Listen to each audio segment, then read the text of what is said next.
Sunland คนลาวเฮามักจะจัดพิธีบาสีสู่ขวัญในโอกาสเลิกงามย้ำดีต่างๆเช่นปีใหม่ลาวขึ้นเพื่อนใหม่ตอนรับแขกบ้านแขกเมืองหรือภายหลังสำเร็จฤดูกาลผลิตและอื่นๆซึ่งภาคขวัญหรือขันมักเบ้งโดยส่วนใหญ่เป็นเห็ดด้วยใบตองกล้วยและตกแต่งด้วยดอกไม้นาสนิทโดยเฉพาะเป็นดอกดาวเรืองที่มีความสวยงาม And now we have the Fire Trail Fire Offerings Parade, which is made for elephants. In general, a lot of people believe that the Pasi ceremony is to support and make wishes with each other. Lao set up the Pasi ceremonies on special occasion, particularly on now New Year, housewarming and so on. ต่อจากขบวนพระขวัญสร้างเมนเป็นขบวนตัดหน้าแปดเผาของแขวงซึ่งมีจำนวน200 คนแขวงไซยบุรีประกอบด้วย8เผ่าที่ดำรงชีวิตอยู่ร่วมกันด้วยความสามัคคีปองดองคือเผ่าลาวเผ่าคึมโมกเผ่ามงเผ่าไพรเผ่าอิวเมียนเผ่าลื้อเผ่ายวนและเผ่าไทยดำซึ่งแต่ละเผ่ามีวิธีการดำรงชีวิตที่เป็นเอกลักษณ์การนุ่งถือวัฒนธรรมภาษาปากเว้าที่แตกต่างกันซึ่งอยู่ร่วมกันด้วยความสงบสุขและความสามัคคีปองดองพร้อมกันเพื่อป้องกันรักษาและสร้างสรรค์พัฒนาแขวงไซยบุรีให้ก้าวขึ้นอย่างบ่หยุดยั้งซึ่งในนี้ได้มีการจับป้ายคำขวัญเชิญชวนพลเมืองลาวผู้ที่มีอายุ 18 ปีขึ้นไป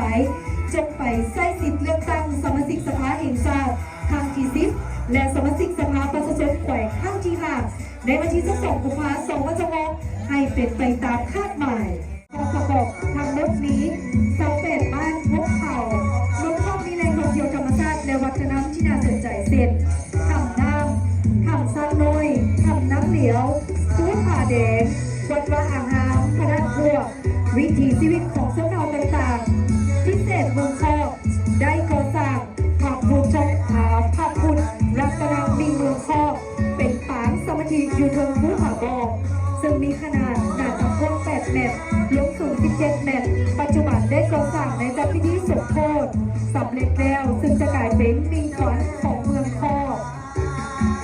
Welcome to parades from 11 district of Siberia province. The first parade is from Kok district. Kok district is in the northwestern of Siberia province, which has far distance from this municipality by 250 kilometers. Kok district has several cultures, natural tourist attractions with a wonderful history and attractive places. และตามติดมาด้วยขบวนของเมืองเสียงทองเมืองเสียงทองเป็นเมืองหนึ่งที่ตั้งอยู่ใน4 เมืองเหนือของแขวงไซยบุรีห่างจากเทศบาลแขวง190 กิโลเมตรทิศเหนือติดกับเมืองปากแดงแขวงอุดมไซและเมืองปากคานแขวงโพแก้วทิศใต้ติดกับอำเภอทองสร้างและอำเภอสองแควจังหวัดน่านราชสักไทยประกอบนี้43บ้านพบเผ่าอาศัยอยู่ร่วมกันซึ่งเป็นเมืองที่มีความหลากหลายทางด้านวัฒนธรรมธรรมชาติและป่าไม้ถ้ำและห้องหอยทางด้านประวัติศาสตร์อันเก่าแก่ที่น่าเที่ยวชมซึ่งประกอบนี้สถานที่ท่องเที่ยวทางด้านวัฒนธรรม3 แห่งทางด้านธรรมชาติ9 แห่งและทางด้านประวัติศาสตร์2 แห่งที่ได้ให้การบริการแก่นักท่องเที่ยวทั้งภายในและต่างประเทศให้มาเที่ยวชมดังคำขวัญที่ว่าเสียงพรผืนนาคว่างอุดมงามธรรมชาติองค์อาจพระธาตุเสียงลมแอวสมบัติพระธรรมเก่าทำเก่าอุตุ้มคำสุขสำราญเสียงซอจ้อยหยวน The second parade is from Sianghon district. Sianghon district is in the northern. หากพี่น้องมาแอวจะชวนกินตำไว้คมองเมียงซุ้มดงคงติดใจบ่น้อยดงหลวงม่อนดอยมีสวนยางพาราหลายเหล่าขอให้สมหมากมงอิ่มบุญอิ่มใจปิกมาแอวมาใจเมืองเสียงฮอนหอดลาและสำหรับขบวนต่อมานั่นก็คือขบวนแห่ของเมืองเงินคำขวัญของเมืองเงินแพน้ำไหลลาวไหลลือเมืองลือพระธาตุหมัดทิวทัศน์ด้านสากลมนต์เสน่ห์วัฒนธรรมขับล้ำส้นเผ่าเซินทานเจ้าเวสง เมืองเงินตั้งอยู่เขตเมืองเหนือของแขวงสยบุรีห่างจากเทศบาลแขวงประมาณ139 กิโลเมตรประกอบมีสัก2บ้าน5เผ่าคือเผ่าละลุงเผ่าไม้บักไม้ไฮมาอย่างพลาและพัฒนาบริการทั้งผ่านเครือเสื่อมยงเสื่อมจอดตามทิศสีเขียวยืนยง This parade is from Ngan District. Ngan District is in the northwestern of Saibai Province, being 130 kilometers from this municipality, consisting of 22 villages. The population is more than 20,000 people. Ngan District is a pressing route which has international immigration border checkpoint to serve foreigners, and there are also lots of places to visit in Ngan District. ซึ่งตามมาด้วยทางขบวนแห่ของเมืองหงสาตั้งอยู่ทางทิศเหนือของแขวงสยบุรีห่างจากเทศบาลแขวงประมาณ86 กิโลเมตรประกอบด้วย32บ้าน8เผ่าเกือบทั่วเมืองเป็นบ้านวัฒนธรรมและยุติการทางป่าเฮ็ดไทยแบบหนึ่งห้อยส่วนห้อยพิเศษเมืองหงสาเป็นเมืองที่มีการไฟฟ้าพัฒนาหัตถกรรมตามแผนเทพไฟสายทางท่องเที่ยวมีสื่อเสียงพักเทียมหอมหัวงามเข้าหลังแซ่ And the next parade is from Hongsa District. Hongsa District is in the northern part of Saibai Province, which is 86 kilometers far from this municipality. It is a town with a fertile landscape featuring lignite coal. This nature resource powers the local terminal power plant with potential for tourism. แก้วมีใสวันใจทั่วหน้าสีผู้นางเพียงค่าร่วมแห่งแข่งขันถ้าสวงบานโหนจันถ้าสวงบานโหนจันเงาเมืองน้ำแข่งขันนาวา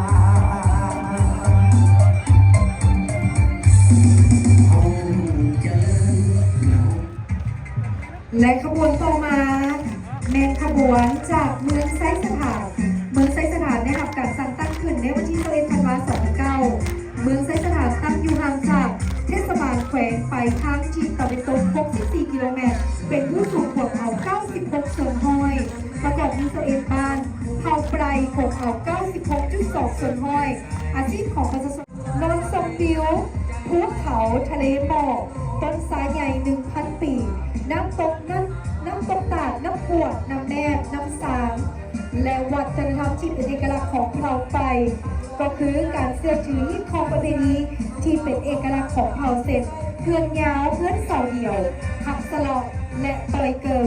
ทั้งขวนเมืองไซสถานแดนแห่งภูเขาทะเลหมอกยอดสาดอกแขมเพื่อกของบ่งบอกวัฒนธรรมเผ่าไพรบุญปังใหญ่ดอกแดงแหล่งท่องเที่ยวเพื่อนยาวตัดน้ำปวดต้นสายใหญ่ 1,000 ปี The following parade is Saisahan District. Saisahan District is one of 11 districts of Saibai Province that is located far from this municipality for 65 kilometers. Mountains cover around 96%. The district has potential of agriculture production and industrial crops such as tea, ginger, and cocoa. The large varying facilities for promotion of the nature, conservation, tourism, preserving and culture, such waterfalls and long traditional houses. และตามมาด้วยขบวนของเมืองเพียงขบวนเมืองเพียงอูเข้าอูป่าทุ่งนากว้างเขาใหญ่ป่าไม้รกหนาไม้แต่คาพันปีวัฒนธรรมหลายสีสันประชาชนดุมันเมืองเพียงในระยะห่างจากเทศบาลเมืองประมาณ51 กิโลเมตรประกอบด้วย51บ้าน8เผ่าที่ดำรงชีวิตร่วมกันมีความสามัคคีปองดองอาชีพต้นต่อแมนผลิตข้าวปลูกพืชและเลี้ยงสัตว์บุญประเพณีที่ใหญ่ที่สุดแมนบุญก้องเขาใหญ่ซึ่งจัดขึ้นในเดือนมกราคมของทุกปีเมืองเพียงได้กำหนดวิสัยทัศน์แมน สร้างเมืองเพียงให้เป็นเมืองผลิตเสบียงอาหารติดพันกับการปรุงแต่งส่งออกพัฒนาการบริการข้ามผ่านและการท่องเที่ยวที่เป็นมิตรกับสิ่งแวดล้อม And next is the parade from Pieng District. Pieng District is only about 50 kilometers to the south of Saigon Province, which consists of 8 ethnic groups living together in peace and unity. It also has plenty of rice fields, as well as many more interesting places to visit. There is Kong Khao Nhai Festival, celebrated during the middle of January every year. เป็นกว่ารักเดียวสองเดียวกันแต่แล้วยังน้อยที่มุดช่วยเก็บของเราเตื่อยนี่โน้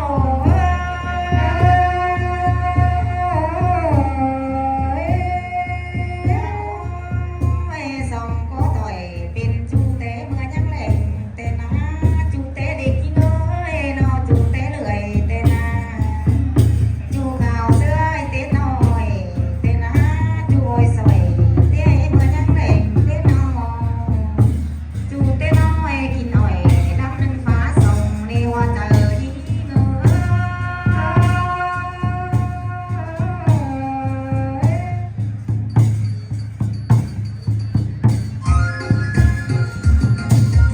ตามมาด้วยขบวนเพลงของเมืองปากหลายคำคนเมืองปากหลาย เมืองปากหลายดินแดนแห่งภูเขาชินลำเนาไม่สับป่าออกพรรษาแข่งนายาวชาวเมืองมีน้ำใจเพื่ออารีเดือนสี่เพลงบุญพระเวทเทศกาลผีโคนใหญ่เดือนหกเพลงบุญต้นไฟ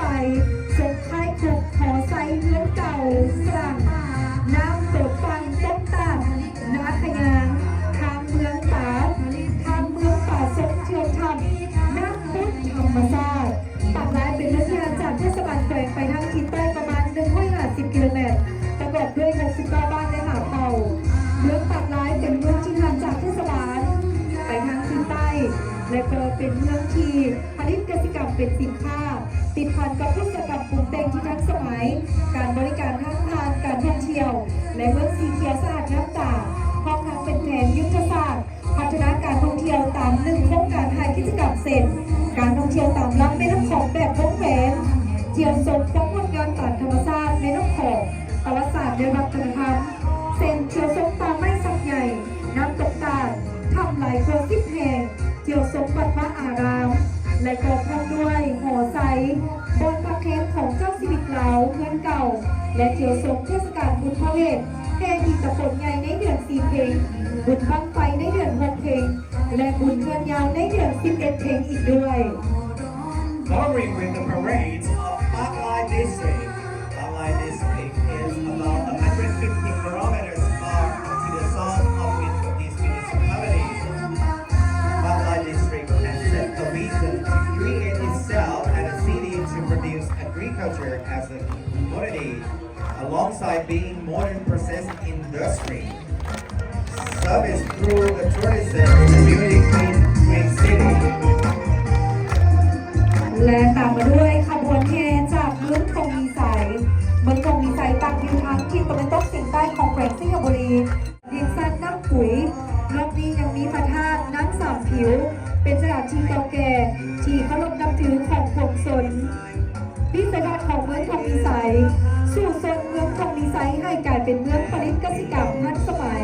ติดพันกับการบริการและท่องเที่ยวแบบยืนยงข้างบนของเมืองทองมีไสทองมีไสแดดเมืองสร้างน้ำสามผิวลือสาทงนาใหญ่กว้างพวกเขาใหญ่สไลด์ดังฟังลำสั่นกองแขนดินแดนกองปึงทะลึงขุดบั้งไฟสุดใสพัฒนา And the next parade is from Thong Mae Sai District. Thong Mae Sai District is in the south of part of Saigon Province, and it is 197 kilometers from Saigon municipality. Thong Mae Sai District has the potential of agriculture production related to promotion of the nature conservation tourism and ethnic culture. Moreover, there is an ancient places as Nang San Hill Stupa, which has built up 1,000 years as a place of worship for the local people.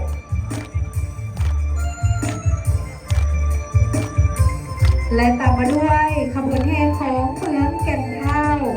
ขบวนเมืองแก่นเฒ่าเมืองแก่นเฒ่าดินแดนขาวๆสาวงามมักขามหวานทิมฐานคูล่านยางออกทางออกด้านสากลประชาชนดุมันปลูกพืชอุตสาหกรรมและเลี้ยงสัตว์เป็นสินค้าสมญานามลูกเกิดระบอบใหม่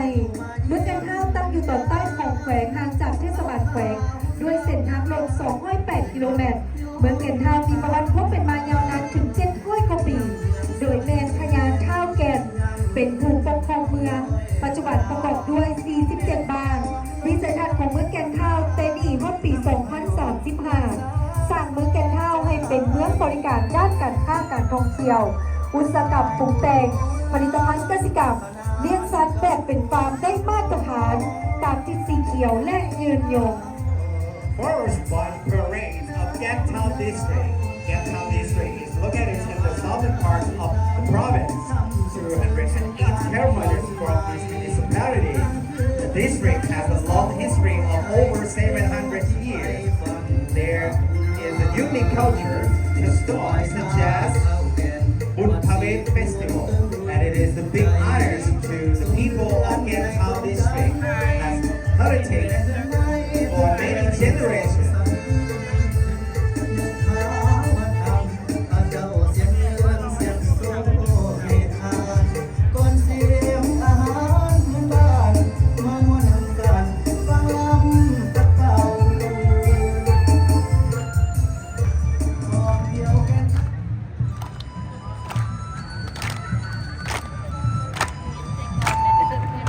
และตามด้วยขบวนแห่ของเมืองปอแตน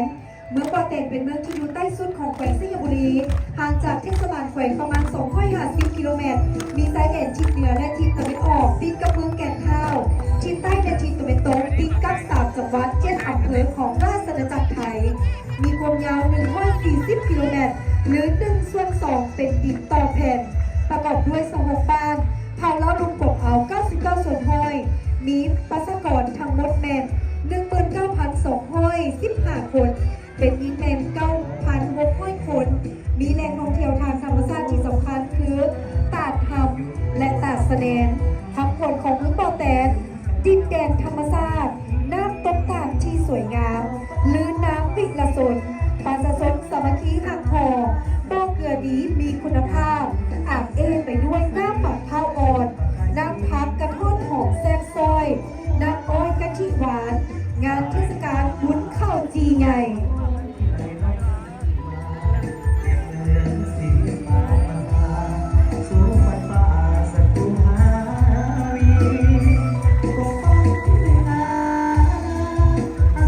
The next parade is for Botan District.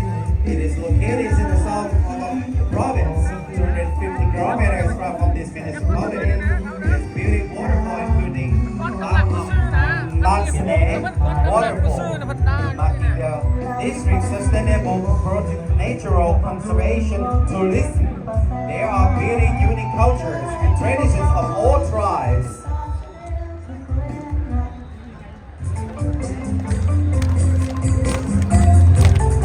และขบวนแห่ต่อมาเป็นขบวนเมืองเจ้าภาพนั่นก็คือเมืองไซยบุรีเมืองไซยบุรีเป็นเมืองใจกลางเทศบาลของแขวงที่เป็นศูนย์รวมทางด้านการบริหารปกครองและทางด้านวัฒนธรรมเศรษฐกิจสังคมของแขวงเป็นเมืองผลิตเสบียงอาหารเพื่อสนองภายในและผลิตเกษตรกรรมเป็นสินค้าส่งออกไปต่างแขวงและต่างประเทศสำหรับกิจกรรมส่งเสริมการท่องเที่ยวไปในเมืองเป็นงานมหกรรมบุญสร้างบุญออกพรรษาปวารณาและงานบุญทรงเงินเดือนเป็นกิจกรรมที่ดึงดูดนักท่องเที่ยวทั้งภายในและต่างประเทศคำขวัญของเมืองเฟิร์สเที่ยวไซยบุรีหอรักเมืองใจกลางตั้งสง่าผาสร้างเป็นสัญลักษณ์ชาวเมืองหรือกระเดืองมหกรรมบุญสร้างเอกอังบุญทรงเนื้อสายน้ำพุงวัดมีเมืองสีบุญเมืองป้านใหญ่สงพระเจ้าใหญ่ภูทอกท่องเที่ยวเขื่อนน้ำของลองเนื้อสายน้ำพุงมุ่งหน้าสงสวนสร้างภูแขนแดนสง่าสาวภาษาเสื่อนใจ Last but not least is Sayaburi District. Sayaburi District is the central governance economies, culture, and societies of entire district. Recently, there are 21 tourism sites. It has one historical amusement and 20 places of natural tourism sites. There are 78 villages and 7 ethnic groups which are living together in peace and unity. The important events promote tourism are the Buddhist Land Festival, the Most Recent Festival, which are held once monthly, and Elephant Festival is the biggest event in the city, which cannot go without historical significance.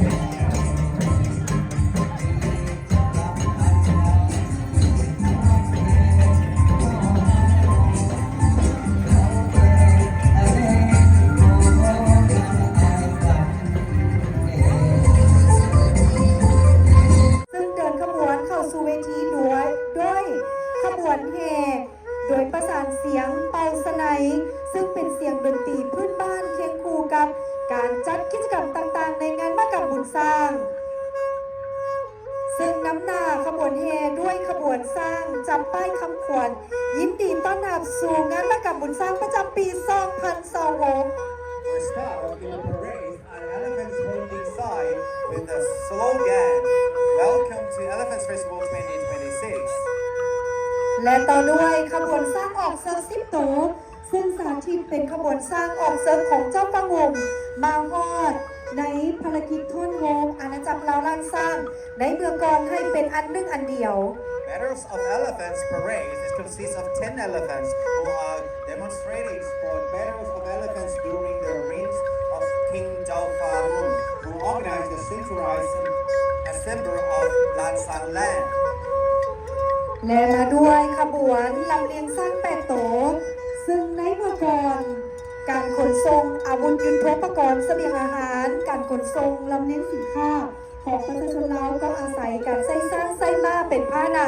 แต่ในปัจจุบันสร้างได้ถูกส่งเสริมเข้าในการบริการทางด้านการท่องเที่ยวที่มีชื่อเสียงในทั่วโลกแล้วดังนั้นแขวงสยามบุรีจึงจัดเป็นกิจกรรมประจำในทุกๆปีซึ่งก้าวเข้าสู่ปีที่ 19 ติดต่อกัน Elephants Resistance Parade consists of 8 elephants in various decades for helping vehicles carry goods amongst other things. People use elephants for vehicles in order to carry aforementioned, but now elephants have become once promotes for tourist activities. Sainsbury has proud continually holds Elephant Festival in its 19th time.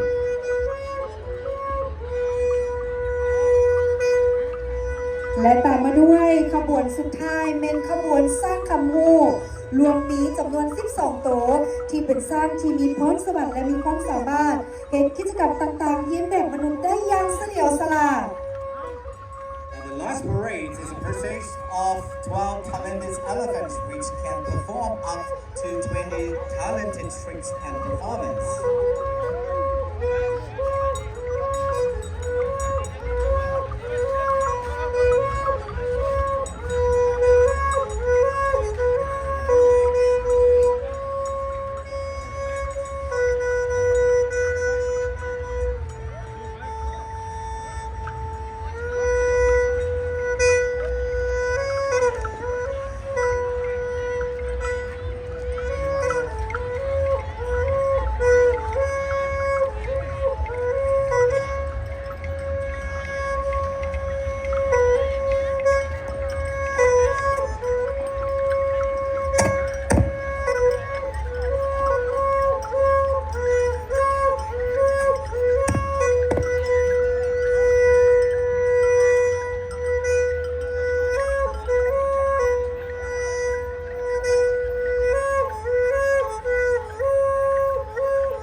และขอเสียงตบมือดังๆให้กับขบวนแห่สร้าง Please give a big round of applause for the Elephant Parade. และอันดับต่อ อันนี้นะสร้างน้อยน่าจะอายุน้อยที่สุดนะตัวสุดท้ายตัวที่ 50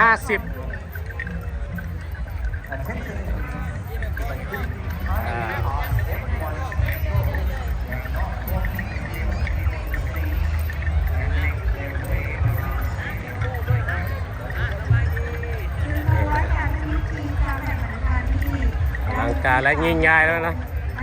รวมทั้งหมดสร้างราคา50 ตัวนะ สร้างขึ้นลง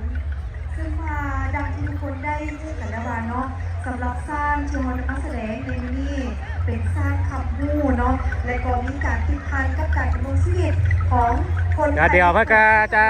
นำเอาสร้างคำพูดเอาไปแสดงโซ่ความสามารถเนาะเดี๋ยวจะพาไปส้มแล้วกันเนาะ คนสร้างได้เข้าใจกันเป็นอย่างดีซึ่งได้ผ่านการฝึกซ้อมจากทางครูฝึกของสร้างเนาะแต่ละโตซึ่งการมีความที่แตกต่างกันสนานการแสดงต่อไปนี้ก็ถือว่าเป็นการแสดงที่น่าตื่นเต้นและตื่นตาตื่นใจให้กับบรรดาแขกที่เข้าชมภายในงานของพวกเขาด้วย First up, we are going to see an elephant perform welcoming and bowing. ตอนนี้เราก็จะนำไป Ladies and gentlemen, นำสร้างไปแสดง